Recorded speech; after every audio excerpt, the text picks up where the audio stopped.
Bom, vamos lá para mais uma preparação aí, né, para a semana que se inicia, né? Índice e dólar futuro.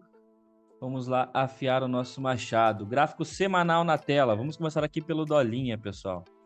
O que a gente tem aqui dentro do dólar? Quando a gente dá um dezoom e afasta aqui, né, do gráfico, a gente percebe que realmente o dólar vem perdendo fundos importantes que há tempo ele não que há tempos não visitava, né? Cadê a ferramenta de desenho? Cadê aqui? Então a gente tem uma região aqui, como até fala o nosso mestre Márcio Noronha, né, uma região abissal aqui, né, que ele perdendo essa região aqui, o preço tende a mergulhar, tipo, um vazio gráfico aqui é o que temos, né? Então, o dólar pesando, como ele vem pesando aí ao longo, né, a gente pode falar até ao longo do ano, né? Que o dólar deu uma acelerada, né? Teve aí um período lateral, depois acelerou na ponta da venda. Então, ele perdendo essas regiões de fundo importante, como ele vem perdendo, eu sempre me preocupo, né, com os fundos anteriores. Sim, claro, vou ter alvos de FIBO aqui, né, mas esses fundos aqui, por ser uma região que o preço faz bastante tempo que não visita, é o que me chama mais atenção. Então, perdemos um ponto importante de suporte aqui agora nessa região. Então, percebo que temos até um pivôzinho no gráfico semanal, cujo o mesmo eu estou projetando não o pivô, e sim o padrão de candle nessa região. Por que o padrão de candle, Felipe? É para trazer até a probabilidade para o nosso lado. É um padrão de candle interessantíssimo numa região de contexto. Poderia projetar somente o pullback, aquele semanal? Sim, poderia. Mas achei interessante também a projeção somente desse candle, que ficou bem interessante aqui, né? Que foi quando realmente falhou, né, em tentar trabalhar a favor da sua média móvel de 200 no contexto do gráfico semanal. Entendendo isso, né, já tenho a minha projeção aqui feita, estamos caminhando aí para casa do alvo de 100% na região do 4789, né? Perdendo essa região, a gente vai ter até uma confluência de fundo com o terceiro alvo aqui, né? Caso o preço dê uma acelerada, é o que a gente vai ter de confluências aí nessa região. Eu fico sem até ter retrações de FIBO para esse movimento aqui, né? Porque não tem uma retração, né, de uma memória mais recente do mercado. O que eu posso estar fazendo é uma retração de longuíssimo prazo aí, né? Pegar o fundo aqui da região de 2017, 2018 aqui, né? Máxima e mínima, aí sim eu vou ter aqui uma retração de 38 aqui. Deixa eu até colocar aqui para vocês dar uma olhadinha, né? Eu vou até ter essa possibilidade aqui. Até ficaria aqui mais interessante 2018, porque foi quando o preço passou para cima da média móvel de 200. Então a gente estaria flertando aqui com a retração de 38, mas é uma retração de longuíssimo prazo, né, pessoal? Então acho que ela não faz tanto sentido, pelo menos não agora para a gente aqui. Então, caso o preço ele continue acelerando na ponta da venda, eu fico sem as retrações e fico só com as projeções de alvo aqui para o dólar, beleza? Trazendo para um contexto do gráfico diário, eu tenho um preço pesado aqui, né, acelerando na ponta da venda, e caso ele comece a corrigir, eu já sei, né, como que eu vou atuar nessas retrações. Simples, né? Posso trabalhar somente no candle da semana anterior, mas para não deixar passar nenhuma informação, eu vou preferir pegar fundo e topo e colocar um Fibo nessa região. Posso pegar somente semana anterior? Posso. Mas eu vou preferir pegar todo o movimento. Claro que eu vou ficar de olho também no candle da semana anterior e principalmente numa possível troca de polaridade aqui nessa região, né? Caso venha uma correção do preço para ele continuar caindo, né? Mas sempre muita atenção que com essa região de fundo, é um fundo importante. Tivemos aí 3 toques, um fundinho triplo até realmente o preço ter força para romper ele. Então, uma correção aqui, ela passa a ser bem sugestiva. Não estou falando que vai acontecer para ficar caçando fundo a semana toda no dólar. Eu estou falando que ela pode acontecer. Então, caso o preço comece a fazer uma correção, não é para ficar só, né? Tô vendo pessoas aí soltando foguetes. Todo dia é o dia da marmota, né? Que nem tem aquela. Não sei se é um filme ou uma reportagem que tem lá nos Estados Unidos, lá sobre o dia da marmota. Todo dia é o dia da marmota. É fundo no dólar e topo no índice. Então, aqui na sala comigo, o pessoal não trabalha dessa forma. A gente vai reagir ao gráfico. Se o gráfico apresentar para a gente um pivô realmente plausível, né? Num gráfico de, 15 minutos, 5 minutos, né? tiver caminho livre até a média móvel de 9 dos 60, vamos trabalhar assim essas possíveis correções. Se não, é venda, tá, pessoal? Não tem nada que faça eu enxergar aqui um possível fundo agora. Falar, não, a partir de amanhã o dólar vai começar a corrigir. Não existe isso, tá? No gráfico de 60 minutos, inclusive, a gente tem um reteste aqui, né, nesse primeiro alvo do semanal, para quem sabe vir buscar um alvo de 100%. O mercado ele deu uma pesada ao longo dos dias aí, porém ele pode sim estar trabalhando num processo até mesmo de marcar um fundo mais alto e montar um pivô no 60, mas é um pivô que ele vem contra tudo e contra todos, tá? Então é uma possibilidade. E caso isso daqui realmente seja uma bandeira, eu pelo menos aprendi a operar uma bandeira somente no pullback, no corrompimento, tá? Então tem que tomar muito cuidado, principalmente com essa média móvel de 50, né? E com as médias móveis do tempo gráfico aí do diário, tá? Gráfico de 5 minutos, até fica mais explícita aqui realmente a possibilidade de uma bandeira, se a gente for desenhar aqui no gráfico, né? Então, vamos pegar os topinhos. Os fundos aqui, eles não se conectam aqui, né? Então, tivemos um falso rompimento. Então, eu posso pegar e traçar aqui. Não vai ficar perfeito. Estou mais preocupado com essa linha de tendência de baixa aqui. Então, caso aconteça o rompimento aí ao longo da semana, aí, ó, possível na segunda-feira, vou trabalhar com essa possibilidade de pullback, sempre de olho naquela média móvel de 50 do gráfico de 60 minutos, beleza? Então, eu tenho uma saída de menor resistência aqui na ponta da venda. No gráfico de 5 minutos aqui, eu tenho uma média móvel de 200 descendo, uma média móvel de 50 descendo, eu tenho um embolo de médias móveis aqui, né? Média móvel de 20, média móvel de 9 nessa região. Então, o que eu posso fazer também? Marcar esse fundo, caso a gente veja o mercado abrindo pesando nessa região, eu trabalho com esse pullback aqui. A saída de menor resistência, ela é na ponta da venda. Não vem querer caçar fundo nesse negócio aqui. O gráfico tá pesado, beleza? Então, eu trabalho com essa... Até, inclusive, para deixar de repente, mais visual aqui, marca até um caixote nessa região. Só opera fora dele, beleza? Então, vamos lá. Deixa eu até deixar um caixotezinho marcado aqui. Deixa ele em preto. 2 aqui, beleza. Para o índice futuro. Índice futuro, né? Vamos lá. Índice futuro aqui eu tenho a máxima histórica lá, a região dos seus 131.300, arredondando aí, essa regiãozinha de fundo dos 96.100 também arredondando, tá? Na verdade, esse FIBO aqui, em termos de retração, ele não me tem mais utilidade. Ele me tem utilidade agora para um possível pullback nessa região, caso a gente observe o preço fazendo um pullback nessa retração de 61.8, afinal de contas ele vem sim, né, de uma forma esticada, mas ele pode continuar subindo de forma esticada, não tem problema nenhum, mas ele pode vir fazer um pullback nessa região para vir buscar aqui a região de máxima do ano de 2022, vulgo ano passado, né? Então, posso deixar ele na tela aqui? Posso, né? Mas para ficar agora de olho num possível pullback aqui nessa região, né, dos seus 117.900 aí.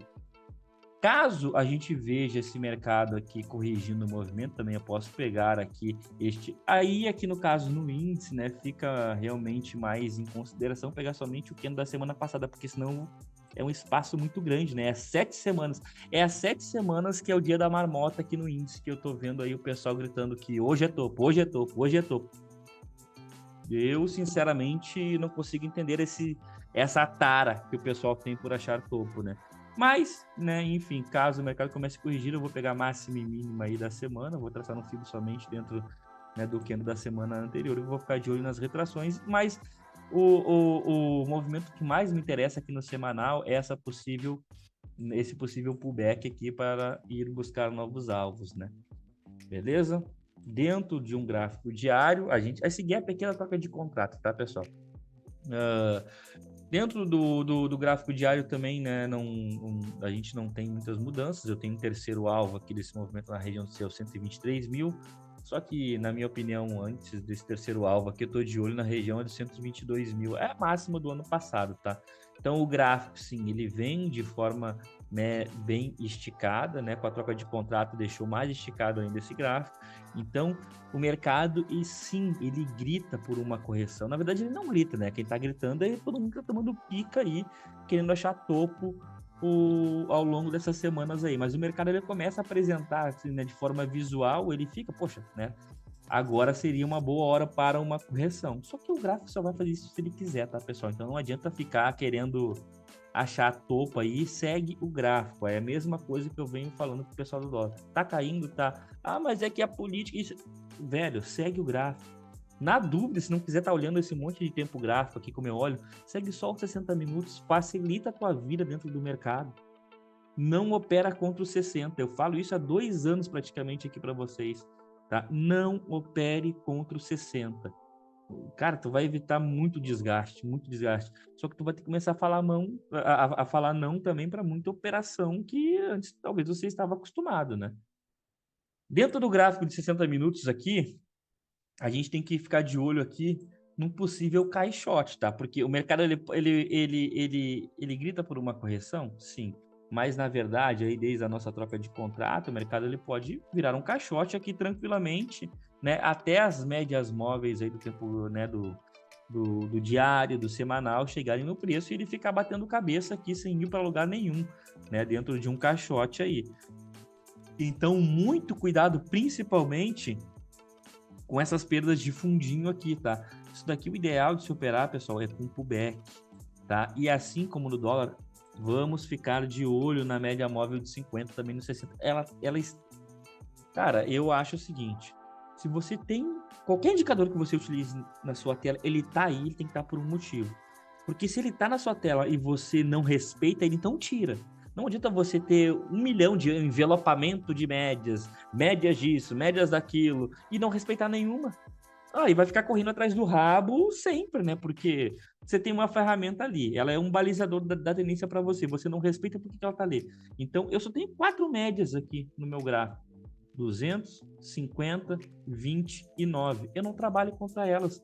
O que pode acontecer aqui num possível cenário é o quê? Eu pegar e trabalhar a favor da maioria. Então, se eu tenho 4 médias móveis, eu vou trabalhar sempre a favor da média móvel de 50, da média móvel de 20 e da média móvel de 9. Como aqui nesse caso acontece que a gente observa que realmente, né, o preço ele deu uma acelerada aqui e fugiu da sua média móvel de 200. Daqui a pouco a gente vai ver acionando aí o setup que o Mestre Storm ensina pra gente aí, saudades de casa, né? Então é como se a média móvel de 200 ela fosse balizadora da tendência. Pode passar tempo, né? Ainda mais por ser uma média móvel lenta, né? Mas o preço sempre tende a corrigir na sua média móvel de 200, principalmente quando você pega um gráfico diário. A gente tem sistemas até operacionais aí, o pessoal de position, buy hold, que sempre faz aporte quando o preço toca na sua média móvel de 200, tá? Então, o preço, ele tem os períodos que realmente a gente vai ver aqueles picos, né, de aceleração do preço, seja na ponta da venda ou na ponta da compra, mas, né, geralmente mais na ponta da compra, né, que ele faz as correções que na ponta da venda não, né, às vezes vira pó antes de fazer uma correção na sua média móvel de 200. Mas pegando aí, né, para um cenário mais, né, de position e buy hold, que trabalham sempre na ponta da compra, né, temos aí um operacional validado pela média móvel de 200 períodos. Então, sempre, né, vai dar aquela saudade de casa. É a mesma coisa nossa, né, que para quem não mora mais com o pai e com a mãe, mora em outro estado aí, às vezes fica 1, 2 anos, né, sem ir visitar o pai e a mãe, mas uma hora a saudade bate e você vai lá visitar, né? Pelo menos deveria, né? Então, pelo gráfico de 60 minutos, a gente tem uma regiãozinha aqui realmente de fundinho prévio, e vai ter muita gente se tocando aqui já na violação. Eu, né, com o pessoal da minha sala educacional, realmente eu vou ser, né, o mais conservador possível, sempre, né? Não é esse negócio de estar tomando risco desnecessário, negativo. A gente vai estar operando com um regulamento embaixo do braço, tá bom? Trazendo mais para um cenário de abertura aqui, a gente tem um índice que ele já começa a flertar realmente com esses pivôzinhos de pré-rompimento, né, de mínima aqui. Então tem que tomar... Cara, sexta-feira eu vi gente grande correndo atrás, mas eu queria falar correndo atrás do rabo, mas... não tem o que falar, é correndo atrás do rabo. começa o dia comprando quando é para vender, aí vende quando é para comprar, e aí eu não sei como não sentir vergonha de falar assim, esse trade aqui vai salvar o meu dia. Ah, que é isso, cara? Enfim, deixa quieto, respira, deixa eu respirar. Eu só quero, né, comentar com vocês que no mercado aqui não adianta você estar certo, né? E tá certo cedo demais. Porque aqui no mercado futuro, tá certo cedo demais é o mesmo que estar errado. Então não adianta você saber, e hoje é topo no índice. Baixou uma mãe de Ná em você e você achou o topo do índice aí que é hoje. Tá, mas é hoje, mas né, qual é o movimento que realmente vai dar início? Eu sei qual o horário. Não basta a gente saber o dia, tem que saber quando, né? Beleza, e a partir daqui, beleza, senão você vai ficar queimando cartucho por atrás do rabo. Tá, pessoal? E muito cuidado com viés, muito cuidado aonde vocês operam, porque tem sala colocando galera com viés aí para operar. E não dá, pô. Segue o gráfico. Não opera contra os 60. Beleza? E outra coisa aqui, mesmo esse estudo que eu compartilho com vocês aqui, isso aqui é a minha leitura e eu tento trazer zero viés para cá. Por quê? Isso aqui é um estudo, mas na verdade mesmo, esse estudo até mesmo para vocês que acompanham aqui o meu trabalho aqui, se você não souber utilizar ele com o mercado rolando, no ao vivo ali, não vai te adiantar em nada. Porque como que você né, vai saber quando atuar numa retração de FIBA ou num alvo, quando entrar, quando não entrar? Né? Eu tento realmente trazer a minha visão aqui para vocês, mas a diferença desse estudo aqui que a gente faz no domingo, ela só é validada ao longo da semana. Porque às vezes a gente coloca os estudos ali e o mercado, beleza, vai lá, respeita milimetricamente, mas o que você faz com essas informações que eu te entrego aqui todo domingo? Você tem que saber como lidar com isso. E é para isso que eu convido você a vir operar com a gente. Para realmente você ver que tudo que a gente faz aqui se prepara, né? Não é com gráfico pronto, não é... você não faz um estudo no domingo e caga para ele o resto da semana. Pode ser que tudo que eu fiz aqui hoje, aqui de estudo, desde as 5 horas da tarde fazendo estudos aqui, o mercado desconfigure totalmente amanhã. Só que aí eu vou, né, pelo fato de eu realmente conhecer o meu operacional e a maneira como eu me preparo para ele, eu consigo, né, me moldar rápido ao mercado. Então, essa retração, eu sei que eu vou fazer assim, agora tem esse alvo, agora é isso, agora é aquilo. Por quê? Porque eu tenho uma regra, e a regra é clara, ela não vai ficar mudando no meio do jogo, como eu vejo o pessoal ensinando para vocês aí. Que às vezes o cara fala que tem um operacional assim, assim, assado, e chega na hora, faz tudo diferente, e agora opera contra as médias, agora não opera. Então, cuidado com o ambiente onde vocês se colocam, porque o ambiente sempre vai vencer a gente. Isso é fato. Isso é fato. Ainda mais quando pega né, um operador que está começando agora, um operador que já está muito machucado, né, não tem confiança. Poxa, o cara só precisa de meio convite. Aqui é topo, vou vender aqui, padrão de 500. Então não faça isso, tá? Filtre muito bem aí quem você acompanha, né? Porque às vezes às vezes não, né? O fundo do bolso de cada um é diferente do outro, tá? Então não adianta você querer subir no trenzinho da alegria aí do seu mentor, do seu educador, que não vai dar certo. Tá bom? Então vamos lá, né? Semana aí que se inicia, tudo certo, tudo preparado. E se o mercado desconfigurar totalmente aí amanhã na abertura, estaremos pronto para isso também, beleza? Um forte abraço para vocês aí e nos vemos no book de oferta. Valeu!